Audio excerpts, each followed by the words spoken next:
Hello, Beez Bladers! Welcome back and welcome newcomers to the channel. I have two brand new concepts. Yes, it's spelled Kansept, but it's pronounced Concept.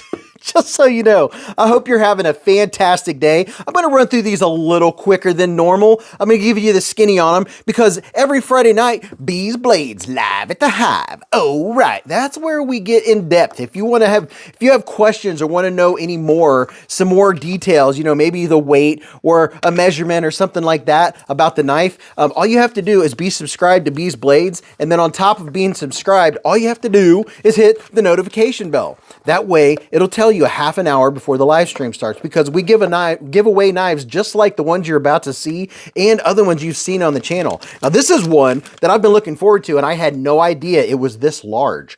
This is the Kansept Thoth. Would you look at it? Just look at it and all of its Thothness. Oh my goodness. Wow. I've said this before, another example of why you watch some YouTube videos when you're looking at a knife and trying to decide whether to get it. I did not know this was a full-size knife. So we have titanium. There's probably 1, 2, 3, 4, 5. There's 7 different versions of this bad boy, and they always make a fancy one. I'll show you what they look like here in just a minute. I like what they did here. And so you have this nice accent coming from the pivot of titanium. And they did an excellent job of the transition between that titanium and that micarta.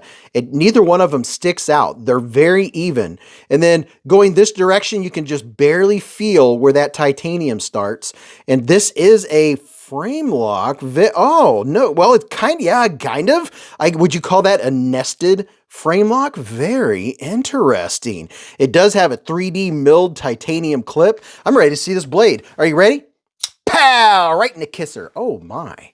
Look at that. I have the feeling there's going to be some good ergonomics on this bad boy. Let me wipe this blade off here, grab an old raggy dag, and oh yeah. So this one has a black stonewash blade, and your blade steel on this one is, look at this, 20 CV blade steel, baby.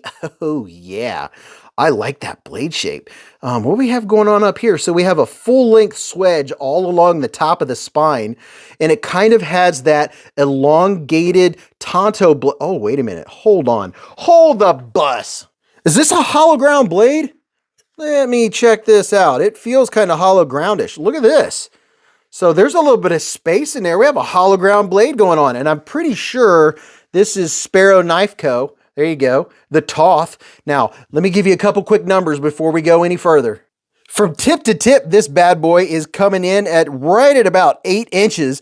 Your handle length is coming in right at about 4.6 inches. Your blade is measuring at 3.4 inches with about 3.4 inches of sharpen length. And I'm pretty sure this comes in at about 4.5 ounces. And let me give you a couple quick size comparisons.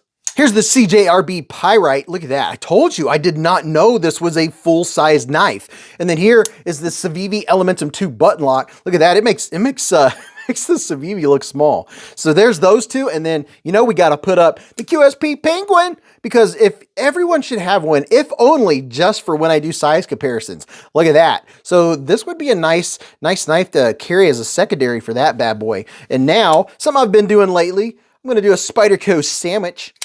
Here's a Spyderco Para 3 up here and a Spyderco Paramilitary 2 down at the bottom. So that should give you a good indication of the size of this knife. And now I want to check out the fit and the finish and the ergos and all that good stuff. So the finish on it is very nice. It just has the slightest little bit of, I have to say that is definitely a hollow ground just by a little bit. I've already shown you what the finish looks like. Let's see what the fit is. So our lockup is kind of early. Oh boy, it does have a nice reverse flick. So our lockup is, I would say, about 30 or so percent lockup, maybe 40.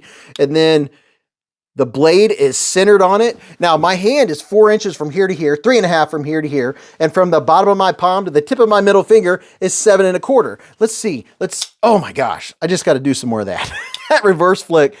And you can also use your thumb. Now I am finding something right now that I'm going to bring up is this pass-through. There is some adequate room and you can get to this. It's rather abrupt. It's 90 degree-ish right here on the inside. I am having to dedicate my thumb. I'm having to give it a little bit of pressure. So if you have arthritis or issues with your thumb where you don't want to have to push down with a considerable amount of pressure, then this might not be the knife for you. But it does have a nice reverse flick. And it's a little tight. It's not a drop shedding knife. And we'll check out the ergos here in just a second. First, a little bit of audio.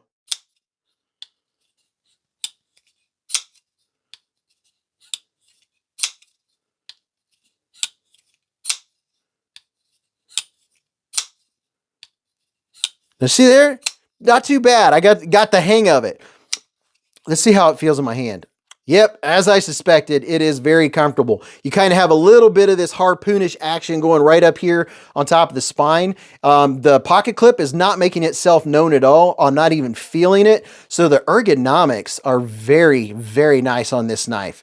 You're not going to have any issues with ergos. The only little nitpicky thing that I'm really seeing is if you don't want to have to put a little bit of pressure. It's not bad. Don't get me wrong. It's not even, it's just something I have to mention because some folks, you know, I prefer when it's just like buttery smooth and like super easy. This one you do have to do some thumb commit. You have to commit the thumb.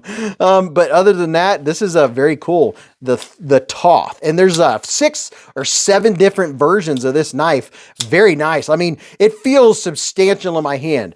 On the hammer grip or doing some push cuts, this is going to handle all of that. And you're not going to have any problems with the lockup or any of those issues. Pretty darn cool. Now let's check out this other one. Now this one is going to be, I believe, I can't remember. I'm looking at the screen right now and I think that I've checked this knife out in a variation before, but you know, I'm not sure. I'm actually, I don't know that I have. Oh, this is the Kansept. That just fell off the table. This is the Kansept Osprey. Would you look at it? Just look at it and all of its Ospreyness. Oh, this is very, very cool. Titanium handle, and there are several variants of this one too. Let me get this cleaned off here. There's several variants of this knife. Oh, wow, that's a wicked looking blade.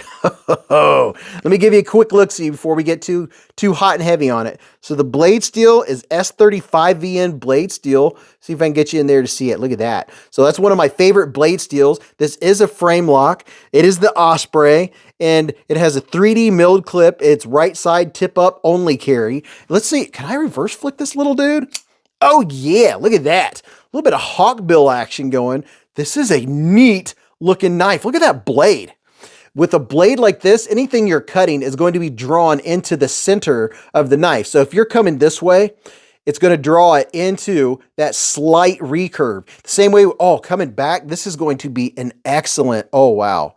Opening Amazon packages, opening any kind of packages, or doing any kind of utility or pulling cuts. Oh yeah.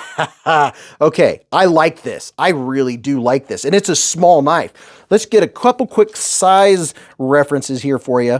So from tip to tip, it's about 5.5 inches. It's 5.5 inches. Your handle, 3.3 inches, and then your blade is 2.3 inches of cutting length. And let's get it next to the QSP Penguin. There's the Penguin. And then, yeah, so we went from one extreme to the other, a big knife and a small knife. There's the Civivi Elementum. And here's what it looks like next to the Thoth. So this might be a primary carry and then a secondary carry. This might actually be worthy of a 5th pocket carry. I'm wondering if this is gonna, I do have jeans on. I'm gonna check and see if this will fit in my 5th pocket. And oh my gosh, it does. This fits in my 5th pocket. That is pretty cool. Okay, I like this knife. I already like it and we haven't even checked the rest of it out. So it does have a steel lock bar insert, so you're not gonna have to worry about any grinding or grabbing right there. The lockup's right in the middle and the blade is centered. It does not have a lanyard hole. I mean, this is not a big knife. I'm liking it. And how's the, oh yeah, the front flip is fantastic. The pass through, oh, I have a new favorite small knife. This is neat. I like it. It's a 3-finger knife, right? Nice ramp on top and that spine is crowned, which is very nice. Very, very nice. And the front flip is easy, very easy. Good leverage on it. I'm not having to concentrate. You have to go this far before you get over the hump with the detent ball. And I wonder if I can, Oh yeah, you can over the top flip this. This is very cool. I like that. I really do. I really like this one. I am going to be carrying this in the 5th pocket. I have a new cool 5th pocket carry. I'm liking that. So that is the new Kansept Osprey. I am totally digging that. And then the Thoth. This is a beefy one. I'm liking it too. This is too, you know, I'm not in love with every knife that every company puts out. I always point positives out, and then the things that I, you know, maybe like a little bit less, always give you a couple nitpicks. But this is 2 knives that I myself will carry, no problem. Great ergonomics on this one, and this one here is just the total coolness factor. And as far as opening packages, I open Amazon packages and packages that show up pretty much every single day. This would be a nice little package opener. I think Mrs. Beez might even like it. So let me know what you think about these bad boys and go watch this video, or you might like that video. And until I see you again in the lives or the chats or the Hive stream, remember, live life in the present, keep a Band-Aid handy, and don't cut yourself.